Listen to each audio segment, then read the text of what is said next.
क्या आपने भी अपनी लाइफ में कुछ चैलेंजेस, स्ट्रगल्स, पैटर्न्स को रिपीट होते हुए देखा है?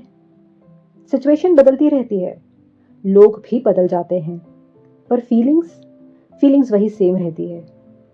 आपने भले ही इसके बारे में कभी सोचा ना हो, बट हम सब कुछ ऐसा ज़रूर एक्सपीरियंस करते हैं।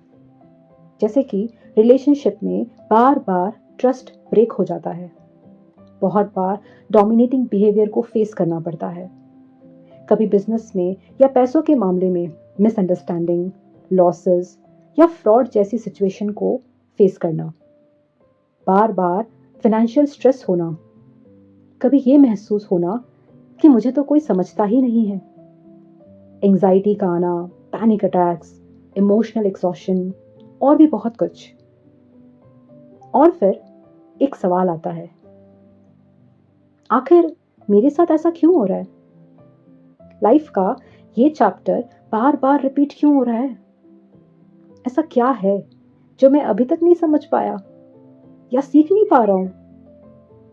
और ऐसा क्या बदलूं ताकि मैं इस लूप से बाहर निकल जाऊं, अपनी लाइफ के नेक्स्ट चैप्टर तक पहुंच जाऊं? अगर हम सिर्फ सरफेस पे देखें तो ये कंफ्यूजिंग लगता है, लेकिन हर रिपीटिंग पैटर्न के पीछे यूजुअली मल्टीपल लेयर्स होती है। कुछ चीज़ें हम बचपन के एनवायरनमेंट से लेते हैं, कुछ हमारी खुद की बिलीफ सिस्टम होती है, कुछ लीनिएज या डीएनए फैमिली टेंडेंसीज से आती है, और कुछ हमारे इनर ग्रोथ या कार्मिक लेसन से जुड़े होते हैं। अगर हम पहली लेयर को समझ लें, तभी हम अगले डीपर लेसन को क्लियरली देख पाते हैं।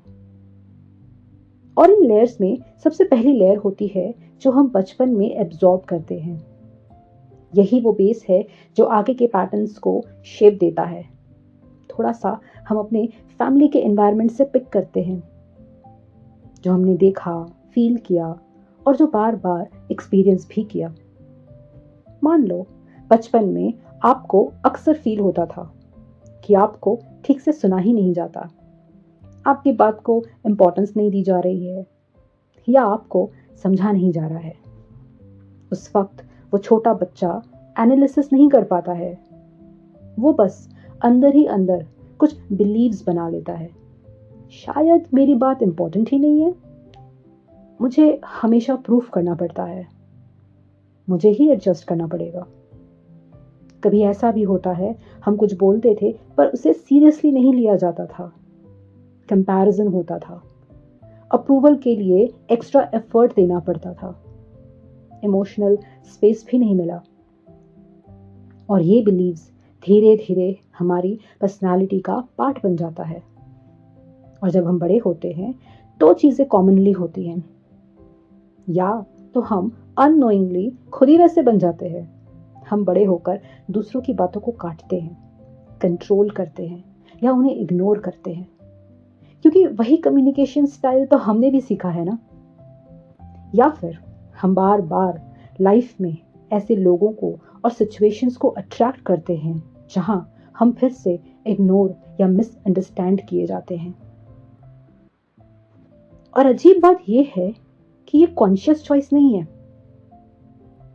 पर दिमाग का वो पैटर्न है जो उसे जाना पहचाना लगता है।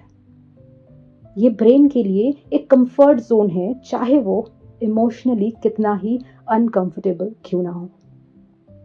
इसीलिए कभी कभी प्रॉब्लम सिर्फ लोग नहीं होते हैं, हमारे अंदर का बिलीफ सिस्टम होता है जो हमारी रिएक्शंस और हमारे चॉइसेस दोनों को गाइड कर रहा होता है।